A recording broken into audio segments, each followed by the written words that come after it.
ना कोई राजा ना कोई तानाशाह, भारत को चलाता है एक ही किताब, संविधान। 1947 में आज़ादी के बाद भारत को एक मजबूत सिस्टम चाहिए था। तभी डॉक्टर भीमराव अंबेडकर और उनकी टीम ने मिलकर बनाया भारत का संविधान। ये संविधान हमें देता है हमारे अधिकार, जैसे बोलने की आज़ादी, बराबरी का हक और न्याय, और साथ ही दिखाता है हमारी जिम्मेदारियां भी।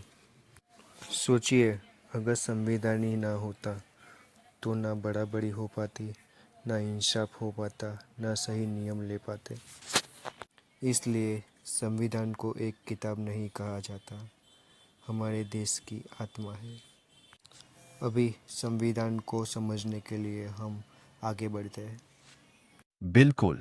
मैं भारतीय संविधान का अनुच्छेद 44 आर्टिकल 44 हिंदी में पूरी कहानी और उदाहरण आधारित तरीके से समझा देता हूँ।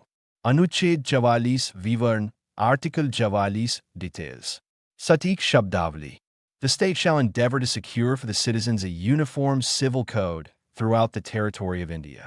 हिंदी में राज्य यह प्रयास करेगा कि भारत के पूरे क्षेत्र में नागरिकों के लिए एक समान नागरिक संहिता लागू हो। कहानी आधारित उदाहरण से समझे। कल्पना कीजिए, भारत में 3 दोस्त रहते हैं, राहुल, अयान और फातिमा। राहुल हिंदू परिवार का है, अयान सिख परिवार का है, फातिमा मुस्लिम परिवार की है। एक दिन ये तीनों दोस्तों ने सुना कि उनके माता पिता अलग अलग कानूनों के तहत शादी, तलाक और विरासत के मामले सुलझाते हैं।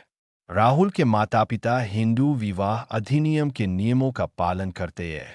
फातिमा के माता पिता शरीयत के नियमों के अनुसार अपनी संपत्ति बांटते हैं। अयान के घर भी अलग नियम है।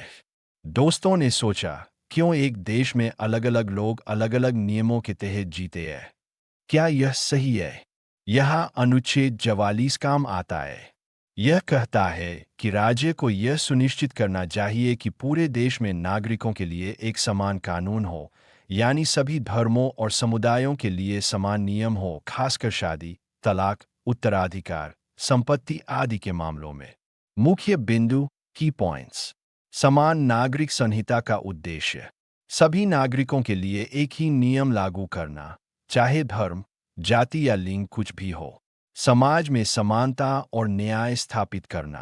अनुच्छेद 44 directive principle of state policy है।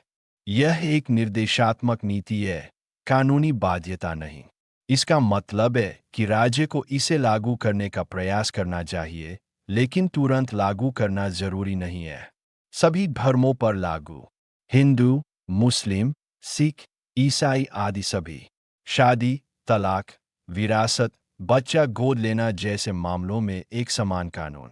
दैनिक जीवन का उदाहरण।